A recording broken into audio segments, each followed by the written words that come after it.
On entend de plus en plus parler des technologies quantiques. Mais sommes-nous préparés à les accueillir? Comme pour l'intelligence artificielle, l'émergence de la quantique risque de bousculer la société et de prendre par surprise la population générale ainsi que nos décideurs. Et une fois qu'une technologie s'est glissée dans notre quotidien, c'est tout un défi de l'encadrer après coup. Pourtant, les scientifiques du domaine voient venir la situation depuis longtemps, donc on aurait le temps d'être proactif. Mais est-ce que c'est possible d'anticiper des impacts d'une technologie qui n'existe pas encore? Y a-t-il des moyens pour que la société puisse se préparer à l'arrivée de ces technologies? C'est exactement ce que se demande Dialogue Quantique, un projet de recherche interdisciplinaire de l'Université de Sherbrooke. Son but est d'anticiper certains impacts des technos quantiques en élargissant le dialogue au-delà des experts du domaine et en impliquant aussi des personnes de la société qui pourraient vivre ces impacts. Pour ce faire, l'équipe de recherche a créé des dialogues entre des personnes de différentes organisations ayant des intérêts variés. Cette méthodologie s'appuie sur le Transformative Scenario Planning, une approche qui réunit différents groupes autour d'une problématique afin d'explorer des solutions possibles à partir de scénarios. Normalement, cette approche se fait sous la forme d'une longue retraite intensive, mais dans le cas du projet Dialogue Quantique, les discussions sont plutôt divisées en plusieurs séances de quelques heures réparties sur 3 ans. C'est le contenu tiré de toutes ces discussions qui constitue les données du projet de recherche. D'abord, 2 comités ont été mis en place, un comité local et un comité national, qui rassemblent chacun des personnes d'organisations variées.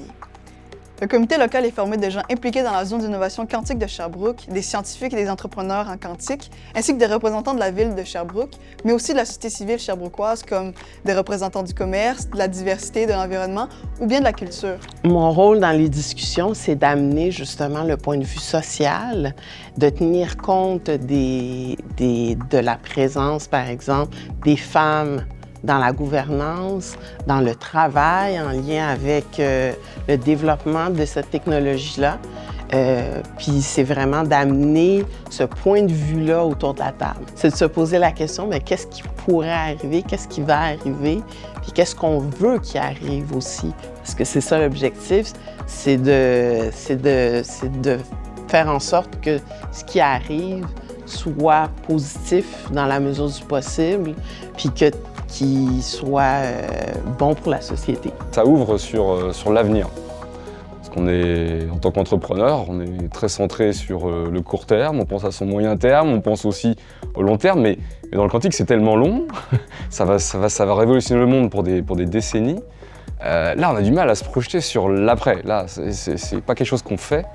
Et bien on fait justement dans ce type de réunion. On se dit oui, mais OK, une fois en imaginant qu'on réussisse, il se passe quoi après? Comment on grandit? Comment on arrive à faire accepter ces technologies?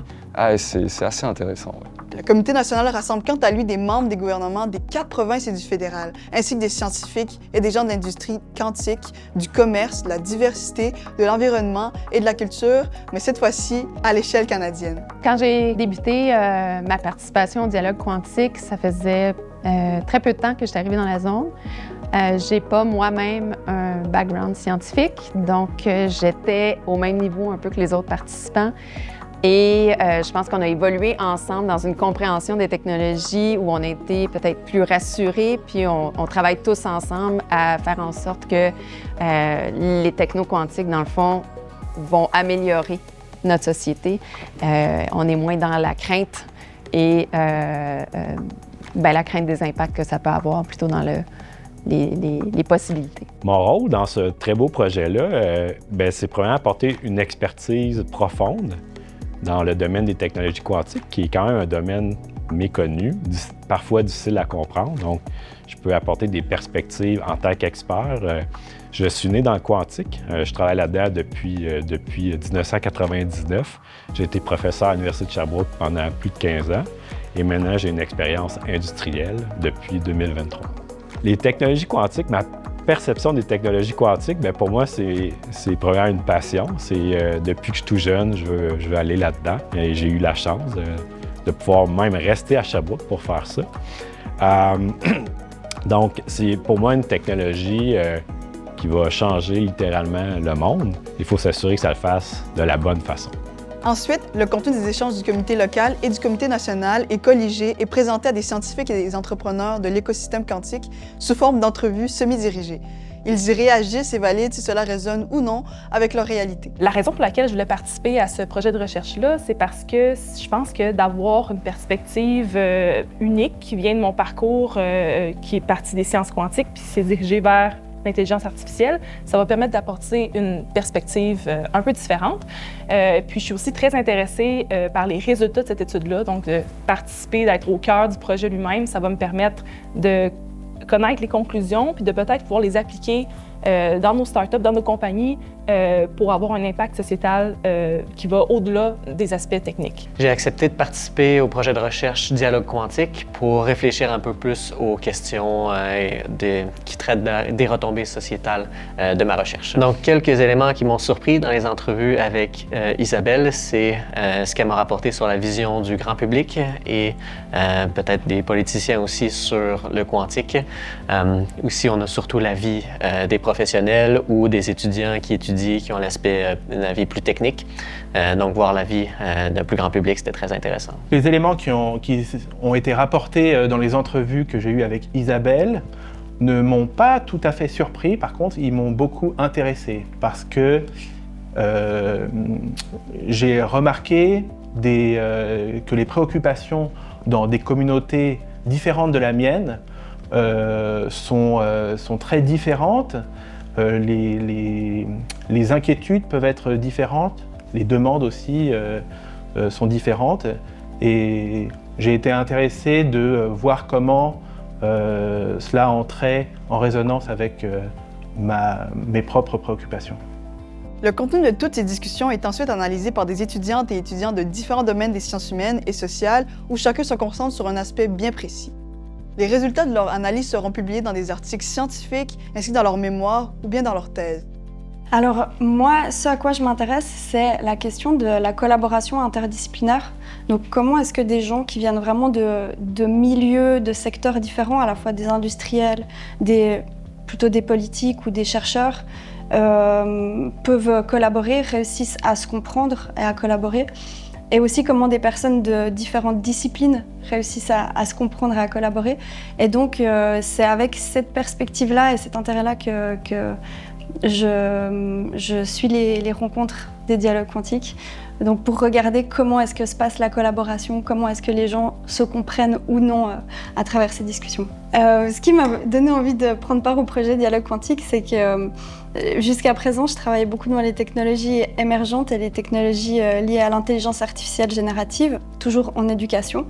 Et les technologies quantiques, c'est vraiment des technologies du futur qui ont un très grand potentiel d'impact sociétaux et du point de vue de l'éducation, c'est déjà dès aujourd'hui qu'il faut qu'on se pose certaines questions. Mon sujet de recherche précis, c'est le cynisme politique et les attitudes qui y sont liées. Donc, je vais parler de confiance politique, de non-confiance, de méfiance et de cynisme politique également.